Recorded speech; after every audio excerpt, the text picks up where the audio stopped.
नमस्कार। प्रवास action news network और आप सभी का स्वागत है। प्रधानमंत्री नरेंद्र मोदी ने बीजेपी के वरिष्ठ नेता और पूर्व उप प्रधानमंत्री लालकृष्ण आडवाणी को आज उनके जन्मदिन पर बधाई दी और उन्हें एक महान दृष्टिकोण वाला राजनेता बताया। हम आपको बता दें कि राष्ट्रीय राजनीति में बीजेपी को एक मजबूत ताकत के रूप में उभारने में अहम भूमिका निभाने वाले आडवाणी आज 98 वर्ष के हो गए। उन्हें भारत के सर्वोच्च नागरिक सम्मान भारत रत्न से सम्मानित किया जा चुका है। मोदी ने सोशल मीडिया मंच एक्स पर लिखा था, लाल कृष्ण आडवाणी जी को उनके जन्मदिन पर हार्दिक शुभकामनाएं। महान दृष्टिकोण वाले और तीक्ष्ण बुद्धिमत्ता से संपन्न राजनेता आडवाणी जी का जीवन भारत की प्रगति को सुदृढ़ करने के लिए समर्पित रहा है। प्रधानमंत्री मोदी ने कहा कि उन्होंने निस्वार्थ कर्तव्य और दृढ़ सिद्धांतों की भावना को सदैव अपनाया। उनके योगदान ने भारत के लोकतांत्रिक और सांस्कृतिक परिदृश्य पर अमिट छाप छोड़ी है। ईश्वर उन्हें उत्तम स्वास्थ्य और दीर्घायु प्रदान करे। देखा जाए तो लालकृष्ण आडवाणी का जीवन भारतीय लोकतंत्र के एक ऐसे युग का साक्षी है जिसमें कांग्रेस की एकाधिकारवादी राजनीति को पहली बार वैकल्पिक चुनौती मिली थी। अविभाजित भारत के कराची में 8 नवंबर 1927 को जन्मे आडवाणी ने राष्ट्रीय स्वयंसेवक संघ से अपना सार्वजनिक जीवन आरंभ किया। यह पृष्ठभूमि उनके राजनीतिक व्यक्तित्व का आधार बनी, यानी अनुशासन, संगठन और राष्ट्रनिष्ठा का त्रिवेणी संगम। आडवाणी का जनसंघ से लेकर भारतीय जनता पार्टी तक का सफर किसी राजनीतिक दल की कहानी भर नहीं है। यह उस विचार का प्रस्फुटन है जो यह कहता है कि लोकतंत्र में केवल एक पार्टी का वर्चस्व स्थायी नहीं रह सकता। आडवाणी ने इस सत्य को समझा, जिया और उसे जन आंदोलन का रूप दिया। स्वतंत्रता के बाद भारतीय राजनीति लंबे समय तक कांग्रेस के प्रभाव में रही। विपक्ष बिखरा हुआ और असंगठित था। ऐसे समय में आडवाणी ने संगठन के महत्व को पहचाना। उन्होंने न केवल बीजेपी को संगठित ढांचा दिया बल्कि उसे वैचारिक दृढ़ता भी प्रदान की। उनकी रथ यात्रा न केवल बीजेपी को जन भावनाओं के केंद्र में लाई बल्कि देश के राजनीतिक विमर्श को ही बदल दिया। जनता का यह विश्वास हुआ कि सत्ता परिवर्तन अब असंभव नहीं है।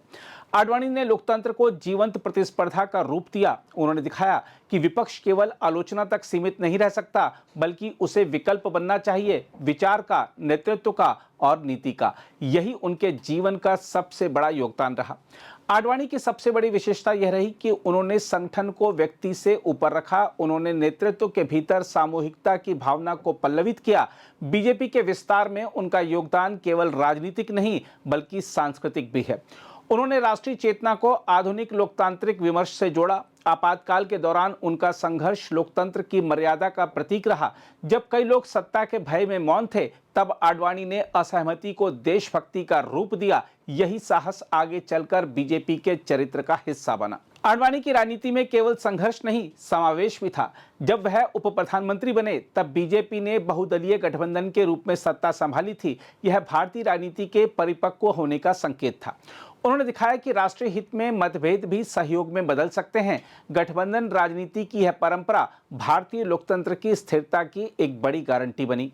यह भी सही है कि आडवाणी का राजनीतिक जीवन विवादों से अछूता नहीं रहा। अयोध्या आंदोलन ने उन्हें जहां अपार जन समर्थन दिलाया, वहीं आलोचना का भी केंद्र बनाया। किंतु यही लोकतंत्र की खूबसूरती है, जहां विचारों की विविधता को भी इतिहास दर्ज करता है। आडवाणी की सबसे बड़ी विशेषता यही रही कि उन्होंने विवाद से विमर्श की दिशा निकाली। वह संवाद को टकराव से ऊपर मानते हैं। आज भारतीय लोकतंत्र में बीजेपी के रूप में जो सशक्त वैकल्पिक शक्ति खड़ी है, उसकी नींव एक तरह से आडवाणी ने ही रखी थी। उन्होंने यह सिद्ध किया कि लोकतंत्र केवल सत्ता परिवर्तन का साधन नहीं बल्कि वैचारिक प्रतिस्पर्धा का उत्सव है। उनकी राजनीति ने जनसंघ से बीजेपी तक एक ऐसी यात्रा तय की जिसमें विचार, संगठन और जन विश्वास एक सूत्र में बंधे। देखा जाए तो राजनीति में कुछ ही ऐसे नेता होते हैं जिनके कार्य और दृष्टि केवल किसी दल को नहीं बल्कि पूरे राष्ट्रीय विमर्श को नई दिशा देते हैं। लालकृष्ण आडवाणी निस्संदेह उन विरले नेताओं में हैं जिन्होंने न केवल भारतीय जनता पार्टी को संगठनात्मक रूप से सशक्त किया बल्कि हिंदुत्व की सांस्कृतिक चेतना को राजनीतिक अभिव्यक्ति में बदलने का ऐतिहासिक कार्य भी किया। उनके नेतृत्व में जन्मा और विस्तृत हुआ राम मंदिर आंदोलन आधुनिक भारत के सबसे बड़े और दीर्घकालिक जन आंदोलनों में से एक माना जाता है। खास बात यह रही कि राम मंदिर आंदोलन अपने लक्ष्य में सफल भी रहा, क्योंकि श्री राम जन्मभूमि पर ही भव्य राम मंदिर का निर्माण हुआ। देखा जाए तो आडवाणी का राजनीतिक दृष्टिकोण केवल चुनावी गणित तक सीमित नहीं था। उन्होंने भारतीय समाज की गहराइयों में विद्यमान सांस्कृतिक अस्मिता को राजनीतिक विमर्श का केंद्र बनाया। अयोध्या में श्री राम जन्मभूमि पर मंदिर निर्माण का मुद्दा केवल धार्मिक नहीं बल्कि सांस्कृतिक पुनर्जागरण का प्रतीक बन गया।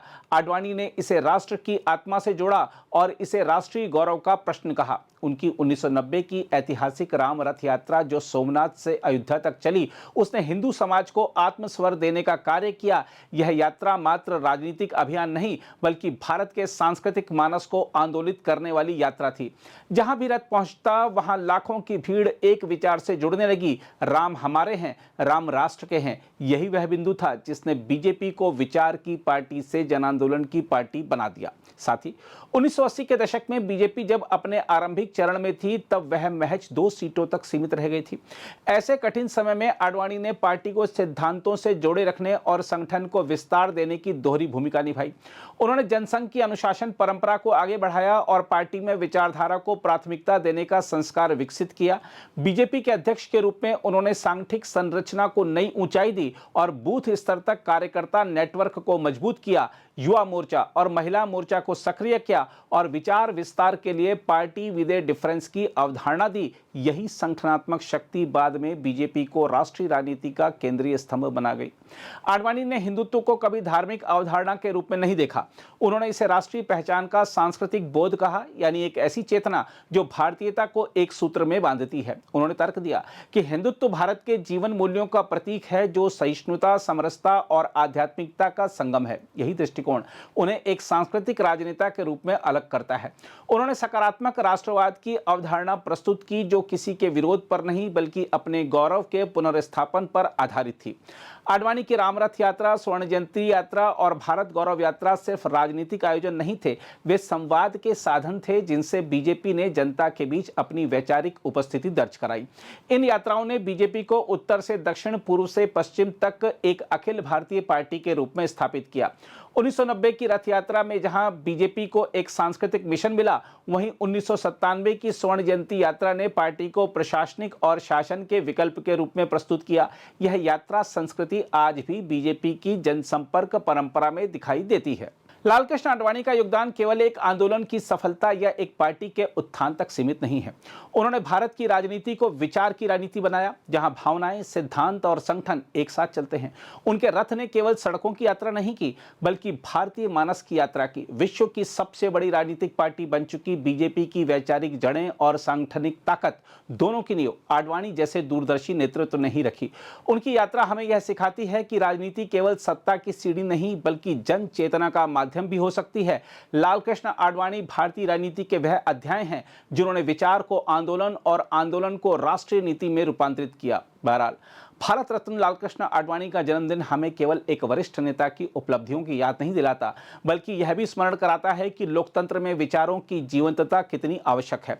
उन्होंने दिखाया कि लोकतंत्र में सत्ता परिवर्तन केवल विपक्ष के नारे से नहीं बल्कि संगठन, वैचारिक दृढ़ता और जनविश्वास से होता है। प्रधानमंत्री मोदी ने सही कहा है कि आडवाणी जी निस्वार्थ कर्तव्य और अटल आदर्शों के प्रतीक हैं। सचमुच वह भारतीय राजनीति के ऐसे शिल्पकार हैं जिन्होंने लोकतंत्र को नई दिशा दी, जहां विकल्प केवल विचार नहीं एक सशक्त व्यवस्था बन गया है। अगर आप भी लेना चाहते हैं देश दुनिया की तमाम जानकारी तो आज ही सब्सक्राइब करें हमारे चैनल को। साथ ही नीचे दिए बेल आइकन को जरूर दबाएं ताकि हर अपडेट आप तक पहुंच सके।